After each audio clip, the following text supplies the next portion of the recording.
We just went through the wines. It was blind, and I have to say the tasting really exceeded my expectations.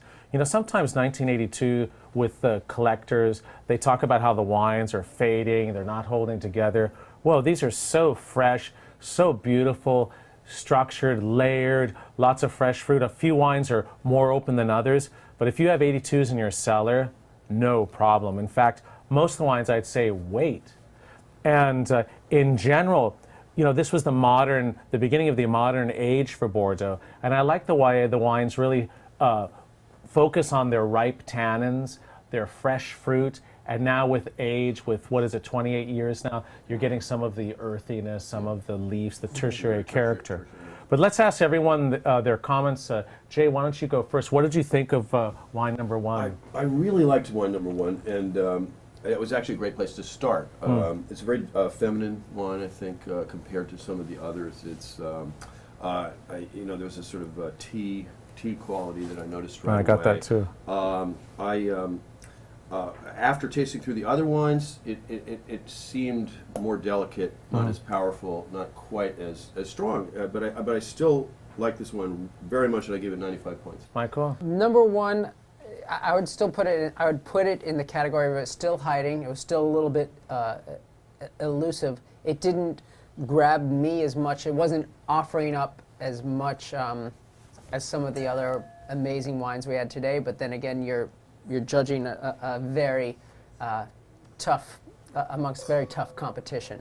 But still, there was a lot going on. There was fruit. There was tobacco. There Score?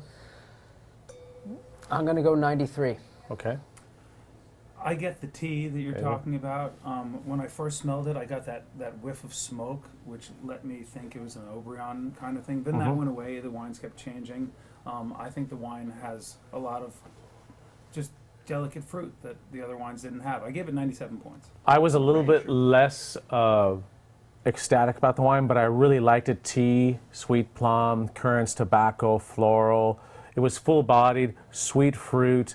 And then on the finish, a little bit of acidic, but then some nice leafy, mushroomy character as the wine evolved. I think it's ready to drink, but it'll age nicely for quite a while. I'm 94 points on that. Wine number one? Oh, Obrion. Yeah, Obrion. That was my first guess. Let's go to wine number two. So, Jay, what did you think of two then?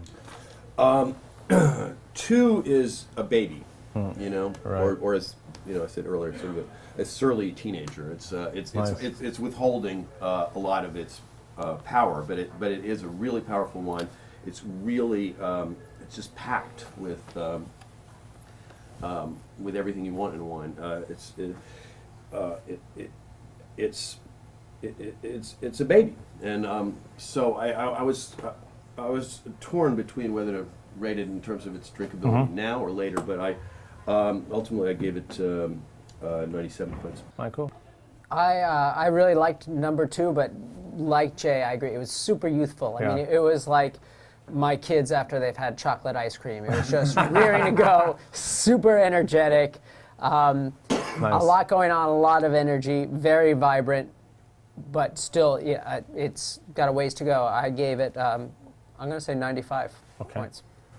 I think David? I think that two had a lot of tension. I think it had a lot of power. I think it showed very young. It seemed to get sweeter as it went on, but it was different than the rest. It was a different scale. I gave it 97 though. Interesting. My scale is different for these. I think if you tried a real 92-point wine in these, you'd give these all 100. So I think this was a 97. Actually, your scale's not that far off because I gave the wine 97. All right, that's 397. 397, so I think it's pretty unanimous. Again, youthful on the palate, currants, plums, minty, floral, full-bodied, tight tannic, just a baby. I said so fresh and amazing. I'd wait a minimum 5 years on it still. Right. I mean, it's interesting. It's sort of academic, but in a way, it's almost a shame to open it now. What a great bottle. So it's pretty unanimous, 97 on that. Wine number two? Oh, Margot. Margot, wow. Yes. Yeah. Young, needs some time, but holding together. Just a baby. You were saying a baby. Three? Yeah. Okay. Three, again, I get some mint on this. Sort of candied fruit. I liked this one a lot. Not quite as much as I just didn't think it had as much power as number 2, and I gave it 95 points. Michael? I like Jay. I thought number 3, I got a minty sense, even a little bit of barn. Super long yet light finish, as Dave had pointed out. Chocolate. I really liked it, but yeah, number 2 seemed like it was offering a bit more in terms of how number 3 is drinking now. 95 points. Okay. I thought David? number 3 was very old world. It reminded me of a lot of the 20s and 30s and 50s wines that I've had. I got leafy when everyone said that. I got the Burgundian thing. It was more transparent. It didn't come from a place of weight, but I thought it had a lot of energy, and I think it's a 97-point wine too. Just different. Well, I'm actually 96 on it, and I thought it had that good point, the old world minty, with almost, you can almost get the wood in it. Almost like old barrels in a way, a little musty, but I liked it because, like you said, it has this quality that I like, you know, sort of going into an antique shop or something. And I love the fruits, and I thought the finish I really enjoyed with chocolate, minerals. I think probably in 3 or 4 years it'll be even better, but I'm 96 on wine number 3. Wine number 3? Lafitte. Yeah, Feet. that, Yeah. that makes sense.